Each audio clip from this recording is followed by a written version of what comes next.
ਕਿ ਕੈਬਨਿਟ ਮੰਤਰੀ ਸੰਜੀਵ ਅਰੋੜਾ ਦੇ ਨਾਲ ਜੁੜੀ ਹੋਈ ਹੈ, ਜਿੱਥੇ ਕੈਬਨਿਟ ਮੰਤਰੀ ਸੰਜੀਵ ਅਰੋੜਾ ਦੀ ਅਦਾਲਤ ਦੇ ਵਿੱਚ ਪੇਸ਼ੀ ਹੋਈ ਹੈ।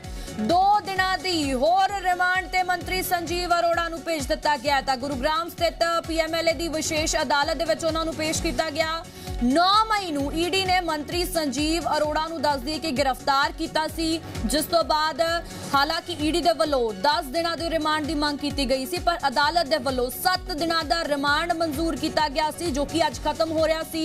ਜਿਸ ਤੋਂ ਬਾਅਦ ਅੱਜ ਮੁੜ ਉਹਨਾਂ ਦੀ ਅਦਾਲਤ ਦੇ ਵਿੱਚ ਪੇਸ਼ੀ ਹੋਈ ਤੇ 2 ਦਿਨਾਂ ਦੇ ਹੋਰ ਰਿਮਾਂਡ ਤੇ ਹੁਣ ਮੰਤਰੀ ਸੰਜੀਵ ਅਰੋੜਾ ਨੂੰ ਭੇਜ ਦਿੱਤਾ ਗਿਆ ਹੈ ਤਾਂ ਗੁਰੂਗ੍ਰਾਮ ਸਥਿਤ ਪੀਐਮਐਲਏ ਦੀ ਵਿਸ਼ੇਸ਼ ਅਦਾਲਤ ਦੇ ਵਿੱਚ ਉਹਨਾਂ ਨੂੰ ਪੇਸ਼ ਕੀਤਾ ਗਿਆ। 9 ਮਈ ਨੂੰ ਈਡੀ ਨੇ ਜਿਹੜਾ ਹੈ ਮੰਤਰੀ ਸੰਜੀਵ ਅਰੋੜਾ ਨੂੰ ਗ੍ਰਿਫਤਾਰ ਕੀਤਾ ਸੀ, ਜਦੋਂ ਉਹਨਾਂ ਦੀ ਚੰਡੀਗੜ੍ਹ ਸਥਿਤ ਰਿਹਾਇਸ਼ ਤੇ ਈਡੀ ਪਹੁੰਚਦੀ ਹੈ। ਲਗਾਤਾਰ ਛਾਪੇਮਾਰੀ ਕੀਤੀ ਜਾਂਦੀ ਹੈ ਤੇ ਉਸ ਤੋਂ ਬਾਅਦ ਸੰਜੀਵ ਅਰੋੜਾ ਨੂੰ ਜਿਹੜਾ ਹੈ ਗ੍ਰਿਫਤਾਰ ਕਰ ਲਿਆ ਜਾਂਦਾ ਹੈ।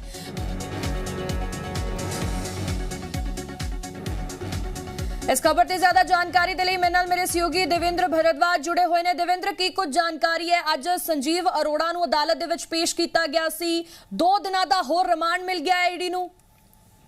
देखिए, बिल्कुल कुछ ही देर पहले संजीव अरोड़ा को पेश किया गया था, ईडी कोर्ट में लेकर आई थी और इस तरह से आज शाम 4 बजे पेश करना था, लेकिन ईडी कोर्ट अचानक से संजीव अरोड़ा को यहाँ लेकर पहुंची और उसके बाद सेशन जज नरेंद्र सूरा की कोर्ट में उनको पेश किया गया, जहां तमाम दलीलों के बीच ईडी ने 5 दिन की रिमांड मांगी थी। लेकिन उसके बाद कोर्ट के सामने जो संजीव अरोड़ा के वकील थे, उन्होंने इस बात का विरोध किया और जिसके बाद कोर्ट ने 2 दिन की रिमांड पर ईडी को अनुमति दी है संजीव अरोड़ा को ले जाने के लिए। और अब जो संजीव अरोड़ा से पूछताछ के लिए ईडी ने वक्त मांगा था कोर्ट से, तो कहीं ना कहीं कहा जा सकता है कि अब 2 दिन की रिमांड और बढ़ाई गई है और इस दौरान तमाम दलील और तथ्य रखे गए। ईडी की तरफ से ये कहा गया था कि पूछताछ में तमाम ऐसे तथ्य हाथ लगे हैं जिनमें और अभी पूछताछ की जरूरत है और तथ्य एकत्रित करने की जरूरत है, और उसी आधार पर कोर्ट ने ये फैसला सुनाते हुए 2 दिन की रिमांड और बढ़ाई है।